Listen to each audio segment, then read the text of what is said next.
Wholeness, thank you for being here. This is Mark Roman with Muscle Mentality, and this is how to deal with everything. How to deal with everything, the 30-day challenge. How to deal with everything that a human being experiences. Now today is day 14. Yesterday was day 13, and on day 13 we talked about Metaphysics 101. The fundamentals of metaphysics. Metaphysics is the physics behind the physics, which is consciousness. So what we're talking about is the physics of consciousness. And we talked about how consciousness inherently has a quality of awareness. Consciousness is awareness and can make choices. So what you are aware of, you can make choices on. So when people say expand your consciousness or raise your vibration or raise your, any type of these transcending terms, they're talking about expand your awareness. Know what's out there. Know what's in there. Understand. And then make conscious choices that serve the whole with that expanded awareness. So today is day 14. We're here in Riverside Park in New York City. It's a beautiful evening. And today is called Polarities of You. So building off of yesterday's Metaphysics 101, the polarities of you. If you understand polarity, duality, it's two. In contrast or opposing, contrasting opposing forces. Now this is a fitting frame right now because it looks like contrast. Over here you have the cool, the mellow, and then here the warmth, the bright, right? This interesting duality going on right here. So I know it's aligned. This message is aligned today. So polarities of you. Now, inherent with consciousness, there is another phenomenon known as energy. And within our world, we are all about harvesting and generating external energy, whether it's electricity for our homes or gas for our cars. We need to make things move. We need to turn the lights on. So we harvest all these forms of energy. But what if I told you you have an inner energy? And it generates your whole being. It actually generates this whole reality. Because you are everything. So what generates you is what generates the reality. So you have these two opposing forces always in diametric opposition. Diametric meaning on the opposite sides. So you are a battery with two poles. And this is where the polarity comes in. Now with two poles in opposition, you create a charge or a current. And this current between two opposite charges creates energy. So this is the contrast. This is the contrast of our entire existence. The contrast between good and bad, or happy and sad, or angry and laughing, or angry and jealous. These contrast, they all create emotions. You wouldn't know what happy was if you didn't know what sad is. There are all these relative things within this reality. And again, I keep saying within this reality because this is this reality. This is how our physics work here. This is the blueprint for this reality. So here, we are in duality. We are in this polarity between opposite poles. Now, this has been observed for many millennia. This is not new knowledge that I'm presenting to you. The Chinese called it Qi, and the Qi was broken down into yin and yang. Qi is the life force, the life energy, the spiritual energy. The yogis, the Hindus called it prana. Again, life force, life energy, broken into the Shiva and Shakti.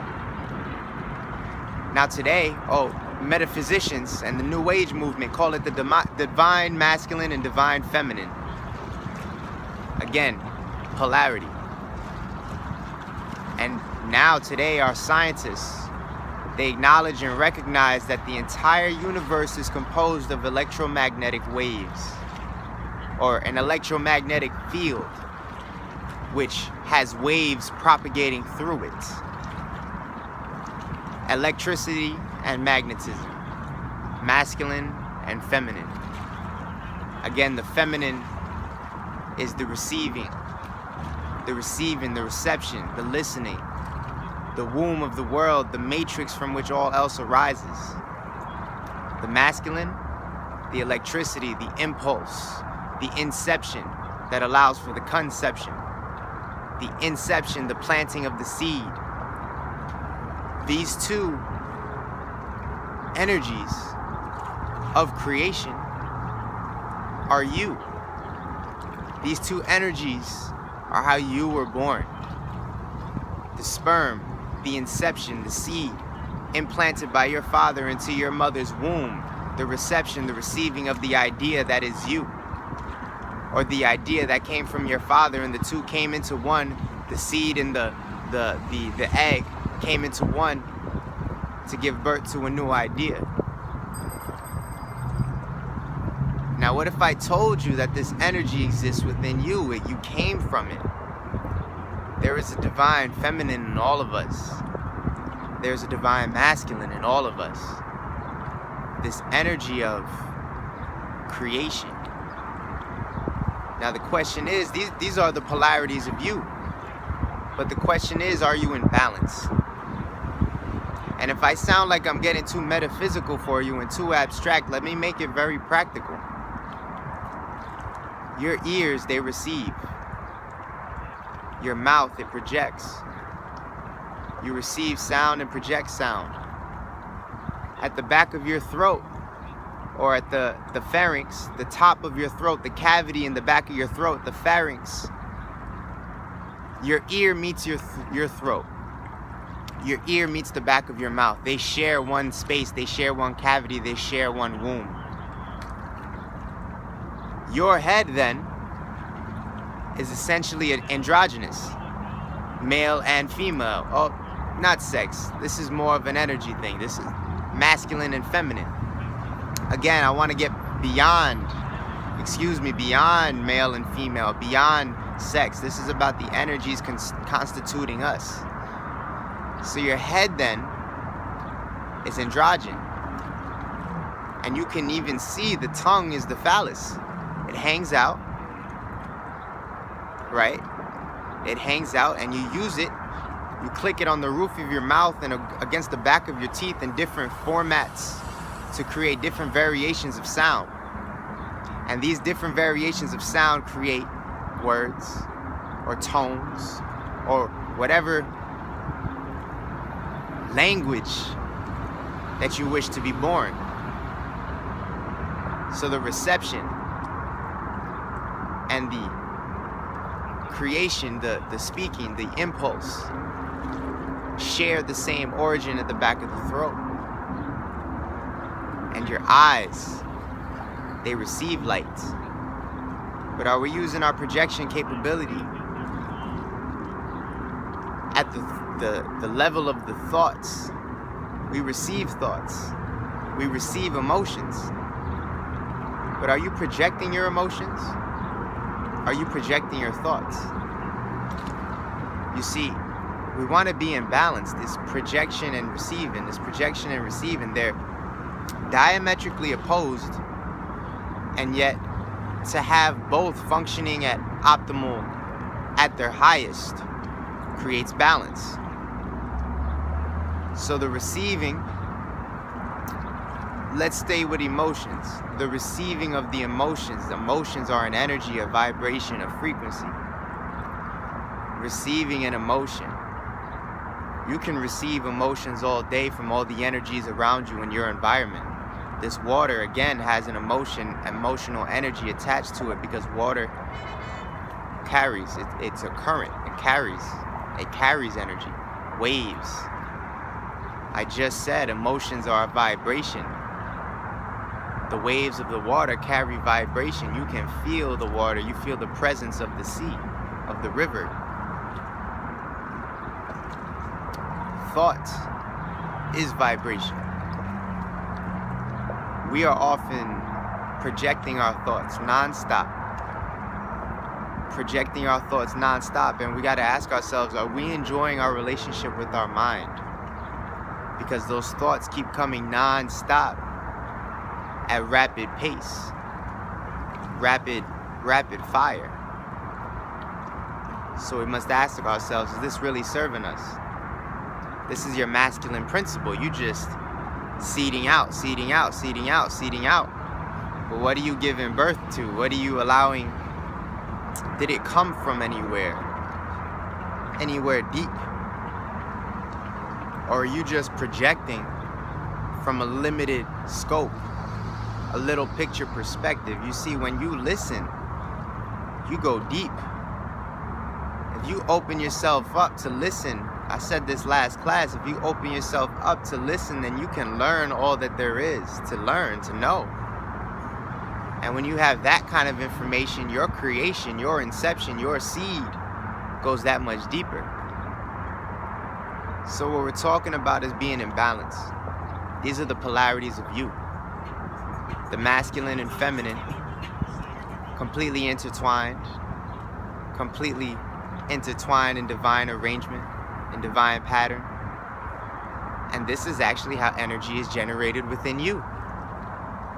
These polarities within you create energy. You are a human dynamo.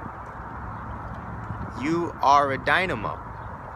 Meaning, when these energies collapse on each other, so much energy is created.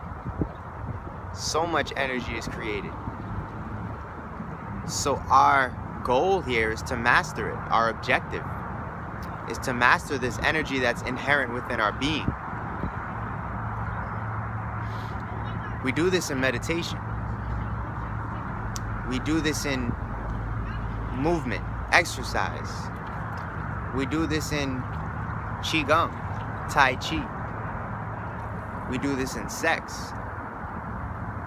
The energies of masculine and feminine, you must receive your partner and then to give to them again. Receive your partner to give to them again. Receive your partner and give to them again. It's deeply fundamental to all aspects of life. So when you're sitting with someone, ask yourself, am I... And there's no judgment here. It's just observing. Am I being masculine or feminine? Am I in the projecting mode or in the receiving mode? And am I in balance? Or imbalanced? In balance or off balance? So what we find oftentimes is that many of us are skewed to one end of the spectrum. I was definitely, growing up, definitely on the receiving end of the spectrum. I would listen and listen and listen and listen and listen and listen and absorb as much information as I could. Listen and listen and read. Reading is another feminine aspect. You're reading, taking in information, receiving. And essentially it's a monologue. There's no real projection on your part. You could take notes, but it's from you to you. There's no reception from an outside source. So you're receiving. That was me. That was my existence. I was absorbing information like a sponge, and not just knowledge, not just book knowledge, not just school knowledge. I did that, but in social environments, human behavior, I'm just absorbing what this person is about, how they speak, their tones. I was overly analytical because I'm just receiving. So as I got to a certain age, I would say 20, 21, I started to realize that I really, really, really want to speak my truth. I really want to teach. I feel like I have so many ideas and so much knowledge that I just want to get it out of me. And I realized that I had a block within myself because that's something I didn't even practice. And getting back to the throat chakra from day 12, I wanted it to activate, to open. I needed to use my communication, my projection of voice, my projection, my speaking my truth, projecting it into the reality. So when you're on the absorption side, the receiving side, you can be overly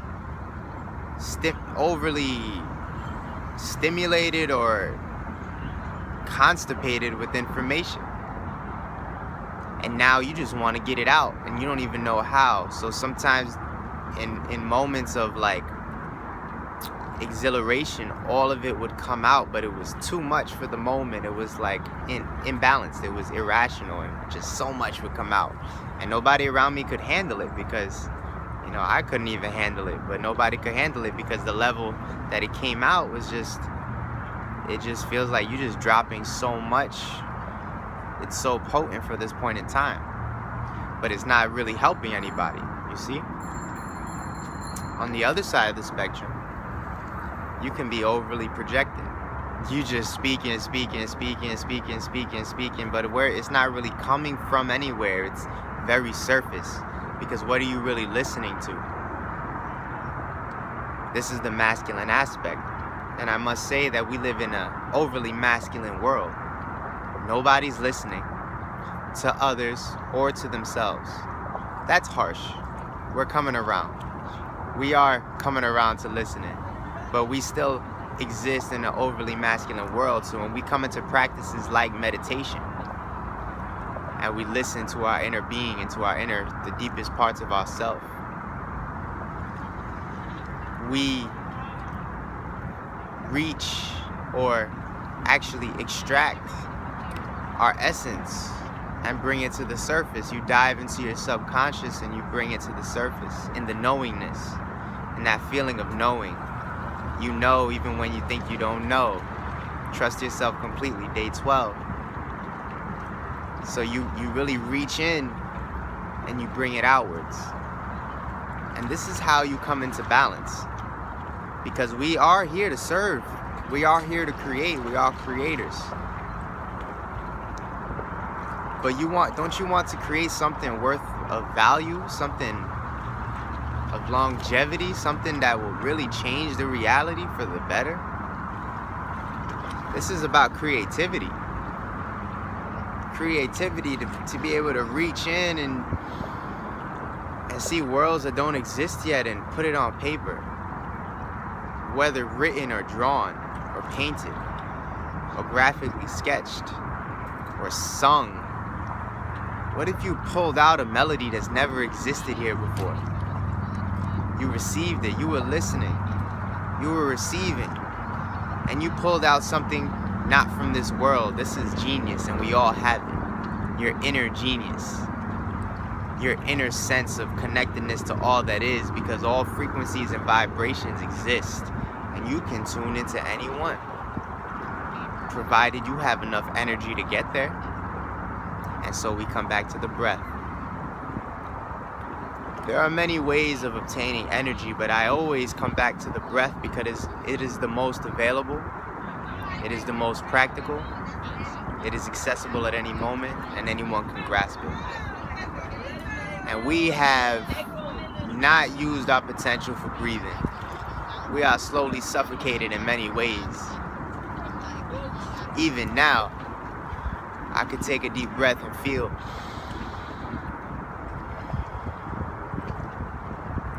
a subtle surge of energy, calm and release.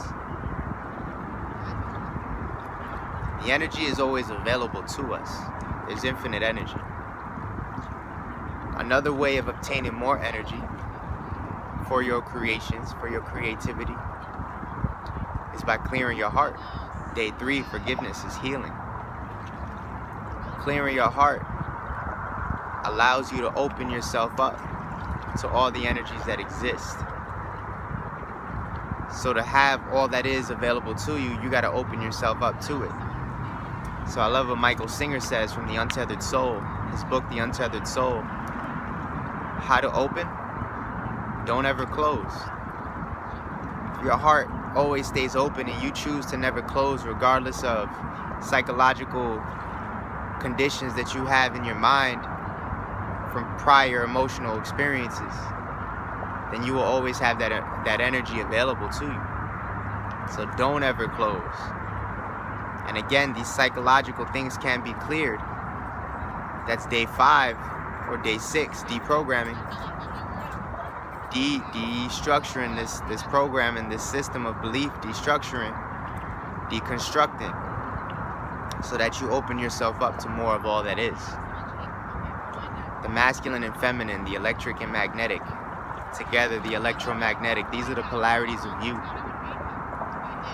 You are a whole being existing in duality. And these are the physics here.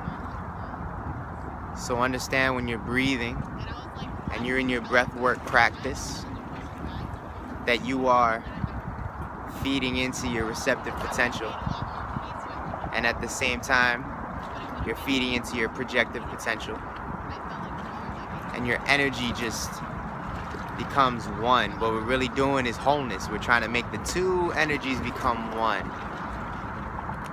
And in that moment, in that space, that tiny space where the two combine and overlap, you become the human dynamo, and you explode in a massive, or implode a massive amount of energy. This has occurred by working with the Tantien. In martial arts, many Chinese martial arts, this is the space right below the navel. About two finger lengths below the navel. 2 finger widths, excuse me. And this is the space where they all pull their energy from. You can look up on YouTube Dynamo Jack about him speaking about the Tantien and pulling the energy from this space, and how the two energies combine in that one moment, and how they explode it forth. So, please subscribe, like, share. Thank you for being here. This is Mark Roman with Muscle Mentality. I look forward to seeing you tomorrow for day 15, halfway through our 30-day challenge. If you have any questions or comments, please bring them below. Or email me at mark@musclementality.com. I would love to have you, love to hear from you. Thank you for being here. Wholeness.